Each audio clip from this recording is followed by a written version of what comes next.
Baik, assalamualaikum warahmatullahi wabarakatuh. Di sini saya akan melanjutkan materi presentasi dari kelompok kami mengenai daerah aliran sungai.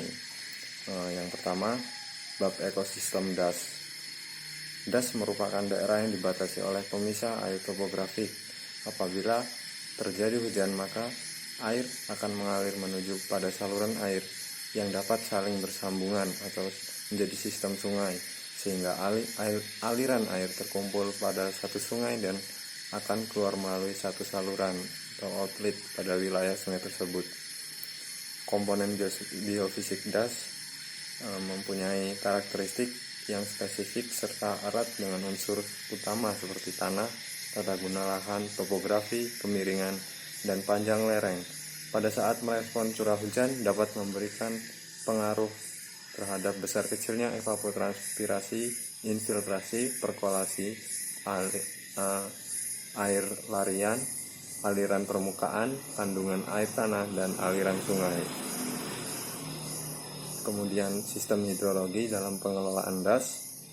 Siklus hidrologi pada daerah aliran sungai merupakan sistem hidrologi dipengaruhi oleh peubah klimatologi, terutama masukan presipitasi dengan keluaran limpasan dan evapotranspirasi, dipengaruhi peubah fisik permukaan lahan dan peubah proses.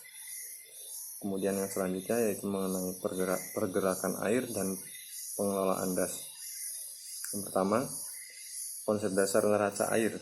Daur hidrologi merupakan suatu sistem dinamis tertutup yang berarti tidak ada masukan ataupun keluaran air.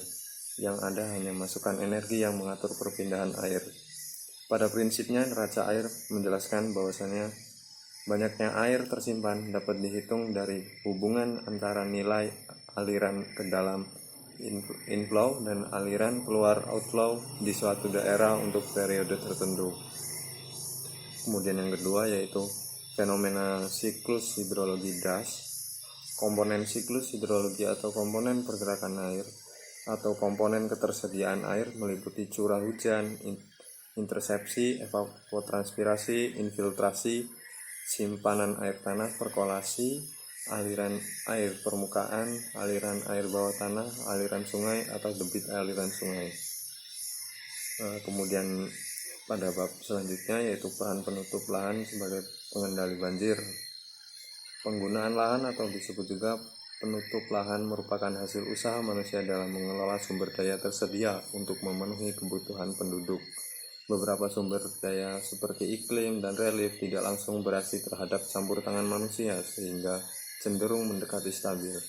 Sumber daya lain yaitu vegetasi, air, dan tanah memberikan reaksi yang nyata terhadap campur tangan manusia dan menunjukkan perubahan. Kemudian sifat-sifat vegetasi dan tanah merupakan media amat penting untuk pertumbuhan vegetasi. Tanah menyediakan kepada tanaman nutrisi yang diperlukan untuk tumbuh dan dapat menyimpan air. Jenis tanah dapat berbeda tergantung pada sifat-sifat biologi, kimiawi maupun fisiknya. Sifat tanah menentukan jenis dan banyaknya zat makanan yang ada dalam tanah. Banyak air yang dapat disimpan dalam tanah, berapa dalamnya akar dapat menembus ke dalam tanah. Kemudian yang selanjutnya yaitu upaya pengendalian banjir.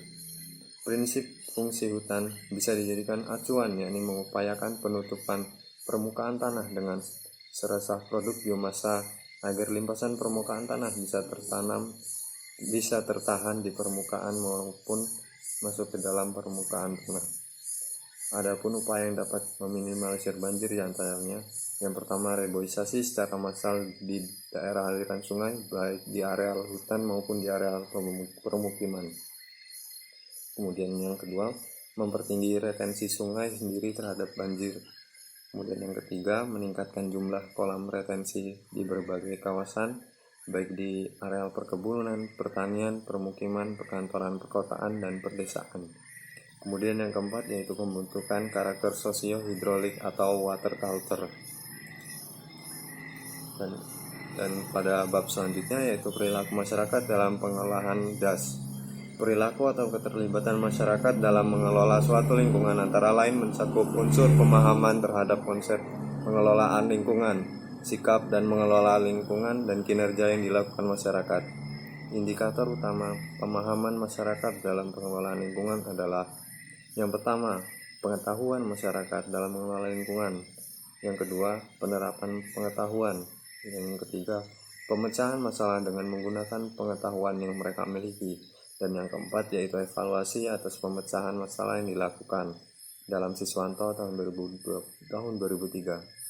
Secara ringkas, permasalahan utama dalam pengelolaan das dan konservasi tanah berkaitan dengan masalah kelembagaan berupa: yang pertama, perbedaan sistem nilai atau value masyarakat berkenaan dengan kelangkaan sumber daya, sehingga penanganan persoalan di Jawa berbeda dengan di luar Jawa. Yang kedua, orientasi ekonomi yang kuat tidak diimbangi komitmen terhadap perlindungan fungsi lingkungan yang berimplikasi pada munculnya persoalan terhadap perlindungan fungsi lingkungan. Yang kedua yaitu orientasi ekonomi yang kuat tidak diimbangi komitmen terhadap perlindungan fungsi lingkungan yang berimplikasi pada munculnya persoalan dalam implementasi tata ruang. Kemudian yang ketiga, persoalan laten berkaitan dengan masalah agraria. Dan yang keempat, kekosongan lembaga atau instansi pengontrol pelaksanaan program. Kemudian model ketersediaan air untuk pengelolaan das. Pemodelan hidrologi merupakan sebuah sajian sederhana dari sebuah sistem hidrologi yang kompleks. Terdapat beberapa macam klasifikasi yang dapat digunakan. Secara umum, model dapat diklasifikasikan dari berbagai aspek. Klasifikasi model diberikan menjadi model ikonik, model analog, dan model matematik. Klasifikasi model yang lain berupa model stokastik, model deterministik, dan model empirik, dan model konseptual. Kemudian pada bab yang terakhir yaitu konservasi air tanah. Pengertian konservasi air merupakan upaya mengoptimalkan masuknya air ke dalam tanah sehingga air dapat masuk mengisi rongga-rongga dalam tanah dan tanah mampu menyimpan air. Beberapa upaya yang dapat dilakukan untuk mengemas bidang tanah sehingga mampu meresapkan air dalam tanah secara maksimal. Upaya konservasi tanah. Pengotoran air tanah dapat dipandang dari tiga hal berdasar sifat fisika, kimia, dan biologi. Pengotoran fisika meliputi warna, kekeruhan, bau, rasa, dan suhu. Jenis pengotoran dan cara penanggulannya tidak dapat dilakukan dengan penyelidikan sesaat, akan tetapi harus secara terus-menerus dilakukan monitoring. Upaya pencegahan harus dilakukan pengaturan, misalnya tempat buangan kotoran dan macam buangan yang diperbolehkan dibuang. Konservasi air melalui kawasan resapan. Perlunya diupayakan agar air hujan yang jatuh sedapatnya jangan terlalu cepat dibuang ke laut melalui drainase dan sungai, namun agar ditahan di daerah aliran sungai bagian hulu dengan memperbesar resapan ke dalam tanah sebesar resapan pada saat sungai itu terbentuk dengan cara membuat resapan secara alamiah maupun resapan buatan. Bahan pokok yang dapat dibuat untuk sumber resapan sebagai berikut. Yang pertama, bahan saluran air dapat digunakan pipa besi, pipa paralon, bambu, hong dari tanah atau beton, dan parit-parit galian tanah yang diberi batu. Kemudian yang kedua yaitu dinding sumur dapat menggunakan tembok, drum bekas, hong beton, anyaman bambu, atau tangki fiberglass. Kemudian yang ketiga yaitu alas sumur dan sela bagian dinding tempat meresapnya air dapat menggunakan kerikil atau ijuk. Baiklah, sekian pembacaan materi dari saya. Kurang lebihnya saya mohon maaf, saya kembalikan ke moderator.